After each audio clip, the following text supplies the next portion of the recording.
Two people just retired, same year, same age, 65. Both of them worked for decades, saved carefully, and walked away with exactly $1 million sitting in their retirement account. 10 years later, one of them is broke. Not cutting back on vacations, broke. Broke like going back to work at 68 because there's genuinely nothing left broke. The other one is sitting on hundreds of thousands of dollars, still untouched, still growing. At the pace they're spending, their money could realistically outlive them by decades. They could turn 100 years old and still not run out. Same amount of money, same age, same year they retired. So what actually happened? It wasn't the stock market. It wasn't a medical emergency. It wasn't a scam, a bad investment, or rotten luck. Both of them did everything right, at least by the standard advice everyone hears. And that's exactly what should worry you, because if you're planning your own future around a number like $1 million, you might be making the exact same quiet assumption that wrecked one of these two people. Here's the uncomfortable truth almost nobody says out loud. $1 million was never actually a retirement plan. It's just a starting balance. What that balance actually buys you, how long it lasts, how much it pays you every month, whether it means freedom or slow-motion panic, depends on a handful of numbers most people never bother to calculate. And one of those numbers has nothing to do with money at all. One more thing before we start. If you assume $1 million automatically makes someone set for life, you're about to find out that fewer than 3% of Americans even have that much saved for retirement. So this isn't really a story about whether $1 million is enough. It's a story about enough for what? And the answer might completely change what number you're actually aiming for. In this video, we're breaking down what $1 million actually converts into once you retire, not the fantasy version, the real monthly paycheck it produces. You'll find out why the man who invented the most famous withdrawal rule in personal finance has since gone back and changed his own mind about it. You'll see the one expense almost every future retiree underestimates, one that can quietly swallow nearly a fifth of that $1 million before a single cent goes toward rent, food, or fun. But here's what most people never realize until it's too late. The exact same $1 million can run dry in under a decade in one part of the country and comfortably outlast the retiree in another. Same money, same lifestyle, completely different fate. And by the end, you'll understand why the millionaire retirement number your parents planned around is already outdated, and why the number you personally need is probably bigger than whatever figure is currently in your head. Let's start with the question everyone asks first. How much does $1 million actually pay you every single month? Picture a woman named Linda. She's 65, just retired, and for the first time in her life, her account balance has 7 digits in it. $1 million. She looks at that number and feels the thing almost everyone chases their entire working life: relief, security, maybe even a little pride. Now she has to answer the question every retiree eventually faces. How much of that $1 million can she actually spend each year without running out? For 30 years, the standard answer in the finance world has been something called the 4% rule. The idea is simple. In year one of retirement, you withdraw 4% of your savings. On $1 million, that's $40,000. After that, you nudge the amount up slightly each year to keep pace with rising prices, and historically, that pace was slow enough to make your money last roughly 30 years without hitting zero. So let's run Linda's numbers. $40,000 a year works out to about $3,300 a month, before tax. Add an average Social Security check, which right now runs a little over $2,000 a month, and Linda is looking at roughly $5,400 a month in total income. That's somewhere around $65,000 a year. Here's where it gets interesting. On paper, that sounds like a perfectly respectable income. It's in line with what plenty of full-time workers earn today. But notice what just happened psychologically. This huge, almost mythical number, $1 million, it just quietly turned into an ordinary paycheck. Not, never think about money again, just a paycheck, and a modest one. That's the illusion. Our brains treat $1 million like a single bottomless pile of security. But it was never meant to be spent all at once. It's meant to be sliced into thin, decades-long installments. And once you see it that way, the number stops feeling magical fairly quickly. But here's what almost nobody knows. That clean, confident 4% figure everyone quotes, even the man who invented it doesn't fully trust it anymore. Back in 1994, a financial planner named Bill Bengen did something nobody had really done before. Instead of guessing at a safe withdrawal rate, he tested it against nearly every terrible stretch in American market history: the Great Depression, World War II, the brutal inflation of the 1970s. He wanted to find the highest percentage a retiree could withdraw every year and still survive the worst 30-year period the market had ever produced. The number he landed on was 4%, and for the next 3 decades it became gospel.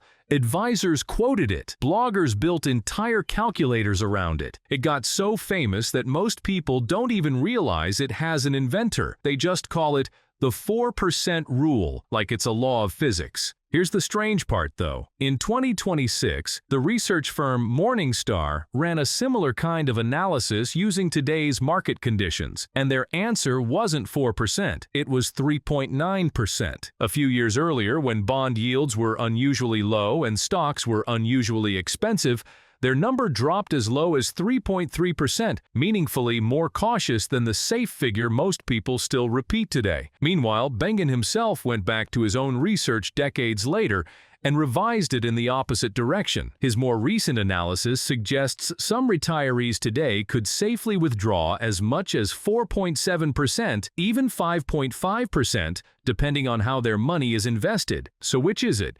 3.9% or 5.5%? That's a swing of over a percentage point and a half on the exact same $1 million. The honest answer is that it depends on the market you happen to retire into, how your money is invested, and how flexible you're willing to be with your spending in a bad year. There is no single magic number, and that gap alone means Linda's paycheck could swing by more than $15,000 a year, depending purely on which expert she listens to. But the withdrawal rate isn't even the biggest wild card in this story. There's a bill coming for Linda that has nothing to do with the stock market at all. Most people walk into retirement assuming one comforting thing. Once they turn 65, Medicare takes care of their health costs. It feels like a safety net that finally kicks in right when you need it most. Here's what most people miss. Medicare doesn't cover everything, and what it leaves out is enormous. Premiums, deductibles, copays, dental, vision, hearing, prescriptions, all of it adds up fast, and none of it is optional. According to Fidelity's most recent retiree healthcare estimate, a single 65-year-old retiring today can expect to spend an average of $172,500 on healthcare throughout retirement. For a married couple, that figure roughly doubles to around $345,000.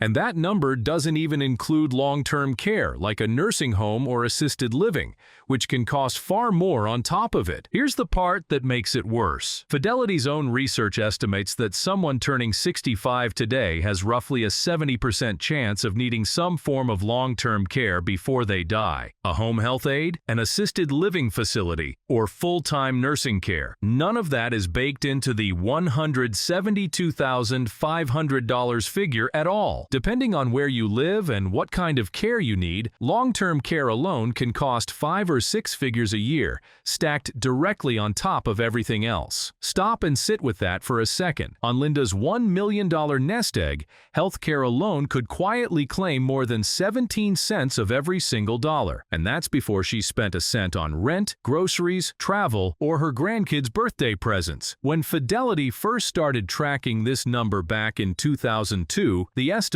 was just $80,000. It has more than doubled since then, and it keeps climbing every year, usually faster than inflation itself. The psychology here is almost cruel. Healthcare is the retirement expense people plan for the least. Simply because it doesn't feel real, until you're the one sitting in the waiting room. It's easy to budget for a vacation. It's much harder to budget for a decade of premiums and prescriptions for a version of yourself you can't picture yet. So now Linda's clean math has two cracks running through it.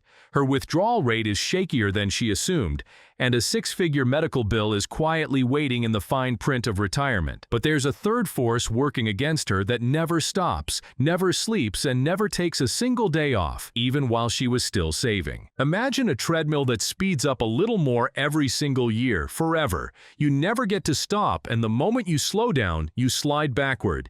That's inflation, and it's been running underneath every dollar Linda has ever saved. Here's a number that puts it in perspective. $1 million sitting untouched since 1990 would need to have grown to roughly $2.5 million today just to buy the same amount it could buy back then. Same digits on the statement. Less than half the real buying power. That's not a hypothetical projection. That's simply what happened quietly over 36 years, while the price of groceries, housing, and healthcare crept upward year after year without ever announcing itself. And the uncomfortable part is that it's still happening right now, including throughout every year of Linda's retirement. The rent she pays at 70 will be higher than the rent she paid at 65. Same with food. Same with insurance, same with almost everything she buys. This is exactly why the 4% rule builds in a small raise every year. It isn't a bonus, it's survival. Without those yearly increases, Linda's real spending power would shrink a little more with each passing year, even while her account statement still shows familiar-looking numbers. That's what economists call money illusion, mistaking a stable-looking number on paper for stable value underneath it, when the value is quietly eroding the whole time. This is also exactly why the millionaire bar you hear about isn't fixed. It moves. What counted as a fortune in 1990 is closer to an upper-middle-class cushion today, and the same thing is going to happen again. The number that feels like enough right now will look small in 20 or 30 years to anyone watching this who still has decades before they retire. But withdrawal rates, healthcare costs, and inflation all assume something else that turns out to matter even more than any of them: where Linda actually lives. Remember the two retirees from the very beginning? Same age, same year, same exact $1 million.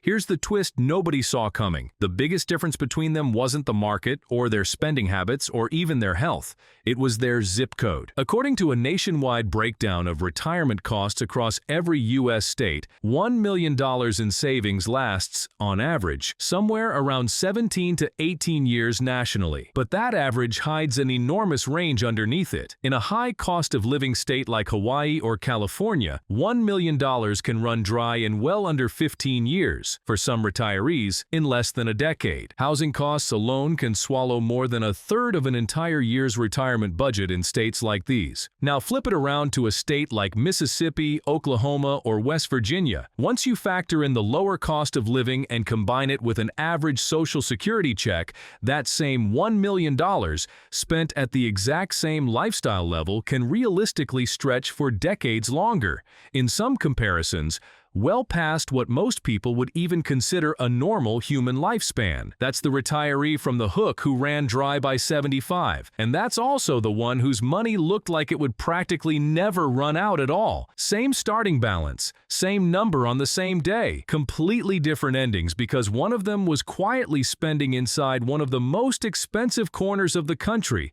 and the other wasn't. Here's the part that reframes everything. We treat $1 million like a universal finish line, one target that means the same thing no matter who crosses it. It doesn't. $1 million in Honolulu and $1 million in rural Mississippi are, functionally, two different amounts of money. The number on the statement is identical. The actual freedom it buys is not even close. This single factor, where someone chooses to spend their retirement, can matter more than any investment decision, any withdrawal strategy, or any amount of extra saving, and almost nobody weighs it as heavily as the number itself. Here's something that might change how you feel about everything you just heard. Reaching $1 million in retirement savings already puts you ahead of almost everyone else in the country. Recent data on American households shows that only around 2.5% of people actually have $1 million or more saved for retirement. Even among people who are already retired, it's roughly 3%. Just over half of Americans have a dedicated retirement account of any kind, period. Interestingly, the people crossing that million-dollar line are slowly getting younger. Not long ago, seven-figure retirement accounts belonged almost entirely to Gen X and baby boomers. Today, millennials make up a small but fast-growing slice of that group too, proof that the math still works, even if it takes a couple of decades of quiet consistency to get there. And here's the detail that quietly changes the entire picture. The average retirement account balance in America is around $140,000, but the median, the number representing the actual typical person, not skewed upward by a small group of enormous savers, is closer to $33,000. That gap between average and typical is massive, and it exists because a relatively small group of long-term, high-earning savers pull the average way up, which makes everyone else feel further behind than they actually are compared to their real peers. So if you're anywhere close to $1 million, you are not behind. Statistically, you're ahead of the overwhelming majority of the country. That's genuinely something to feel good about. But, and this is where the comparison falls apart, ahead of everyone else and actually enough